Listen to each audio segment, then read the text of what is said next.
Hi there, I'm Tim. I work here at Explore Consulting in the Internet Marketing Group.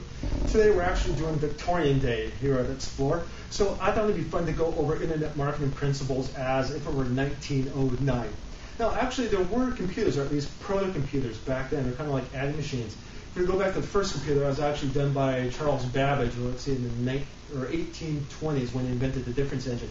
Actually, it was Ada Lovelace who wrote the first algorithms for the difference engine. So the first computer programmer is actually a female. That's kind of a cool bit of trivia.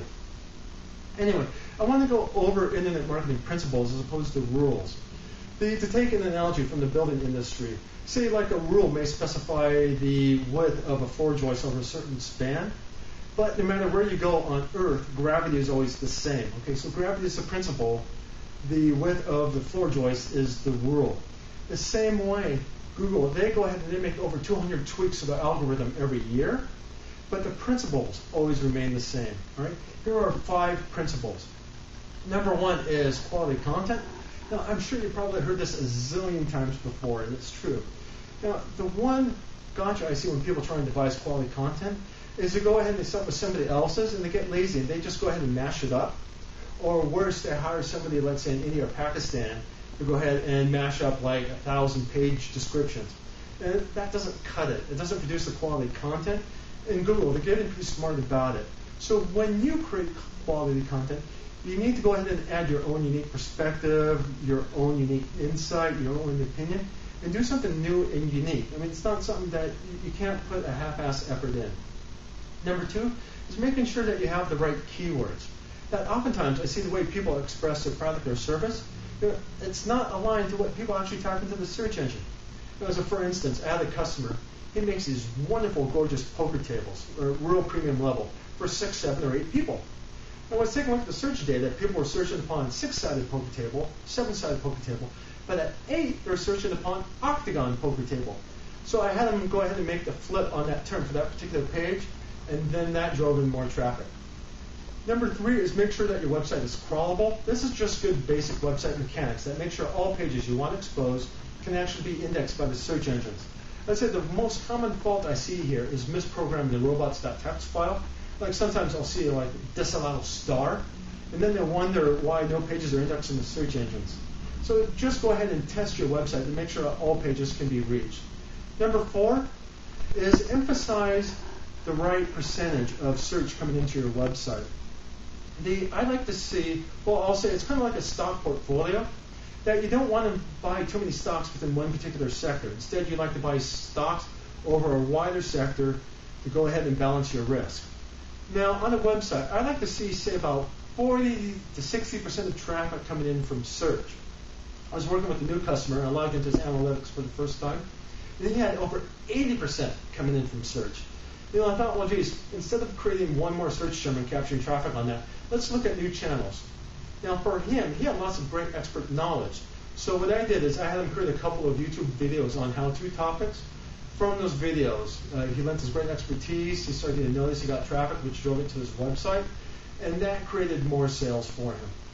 And then finally, number 5 is participate in your community and go to where your customers are at. And when you do this, start by asking, what is it that I can offer, or what is it that I can help with, instead of asking, what is it that I can get out of it. I have a buddy, and he makes an accessory for Mercedes cars. And it turns out these Mercedes owners, they're a pretty chatty bunch. They like to get in their car clubs or rallies, talk about the product, and specifically, they chat on online forums. So he participated in these online forums, just answering people's questions. Not to get anything out of it, but he just lent his expertise. From that, he started to get noticed, he started to get credibility, all right? And then people started coming to his website. Now, those sales that he fostered from that happened to be a benefit. When he started out, though, it was really out of his sense to lend his expertise and help other people out. Okay. So these are the principles.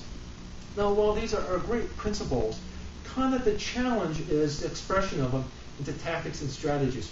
When I hear Matt Cutts talk about these principles, I certainly respect it, but on the other hand, sometimes Matt, at least to me, comes off as a bit Pollyannish. That when I'm working with customers, they have bills to pay, they have rent, and they got a payroll they have to meet. And if I were to tell these customers, well, let's just go over these 5 principles together. Let's go ahead and compose a bunch of great content and promote it. and hope that through some organic process over its own time, you get links and then you start to get traffic. That doesn't cut it for them, all right? They need to do something more immediate than that. So there are lots of different ways that you can express these principles within tactics and strategies. I'm just going to go over 5 of them right now. So number 1, set up your website for snippets. You may have seen in some Google search results that there's an image of the author for that particular page displayed. The great benefit is that snippets greatly increases the click-through rate. At a customer, for a while, I owned the number 1, 2, and 3 search positions on this term. And since I was watching the analytics, I could see what was going on. It was that number 3 with his rich snippet got all the clicks, more than the number 1 and 2 combined. And of course, it just intuitively makes sense. Our eyes are drawn towards images instead of text, and that's where it got all the clicks. Number 2 is foster good customer reviews. Prospects, besides learning about your great product or service from your website, what's more valuable is they want to learn about it from other customers as well. So I had one customer, a small local firm, and what they did is they put out a sheet at the checkout process that had QR codes to go to other websites like Yelp and CitySearch to go ahead and leave a review for them. So when a customer is checking out, when they're at their high point, they would just ask them to scan that QR code with their smartphone and leave a review right there. Now, they didn't encourage a good review or a bad review. They just encouraged a review in general. And since the customer is already happy, they went ahead and overwhelmingly left positive reviews. Number 3 is conduct expert interviews. Now, this is one of my favorites because it works so well. That when you go to somebody and say, I really respect your knowledge, your expertise, your insight, and I'd like to go ahead and publish that, well, that's very flattering for a lot of people, and so they very much agree. So you go ahead, you conduct that interview, you put it on your website, or you put it on your blog, and generally then that expert goes ahead and publishes that interview and releases it to his or her followers. So you get all this traffic and then hopefully some links upon that. It would be a wonderful mechanism. Number 4, and this can be very fast, is participate in Yahoo questions and answers. I have another client who works on the music education product, and in Yahoo questions, there were all sorts of people asking about, say, music instrumentation, hand position, string theory, things like that. And he would spend like 15 minutes a day. He would answer like 3 to 5 questions, and did it consistently every day. Now for him, Yahoo Answers ended up, I think it was like this number 4 mechanism for fostering sales on his website. So of course it wasn't a big blockbuster, but for the 15 minutes he put into it a day, it was certainly worth his time and effort. And number 5, work on email marketing. Now, email marketing can certainly be a double-edged sword, because if you do it wrong and you spam people, man, you can really get smacked down hard for it. But when it's done right, boy, you can have some incredible ROIs out of it. I've seen people gain over 400% ROI on a good campaign. I would say the 2 points is, number 1, make sure that you're collecting your email addresses in an appropriate manner, that you're not adding anyone without their authorization, and that in your newsletter, you're providing real reader value. It's got to be more than just buy me or look at me, that you're offering something useful. So if you want to go ahead and reach out to us, our website is explorerconsulting.com. Our email address is engage@explorerconsulting.com. Our Twitter handle is explorethecloud. If you'd like to reach out to me personally, my email address is tschmidt@explorerconsulting.com. My Twitter handle is lethalwit. Likewise, I have a Google Hangout going every Tuesday from 2 to 3 p.m. Pacific time. It's the same tag word, Lethal Wit. I'd like to invite as many people to come to that as possible and answer all questions that I can.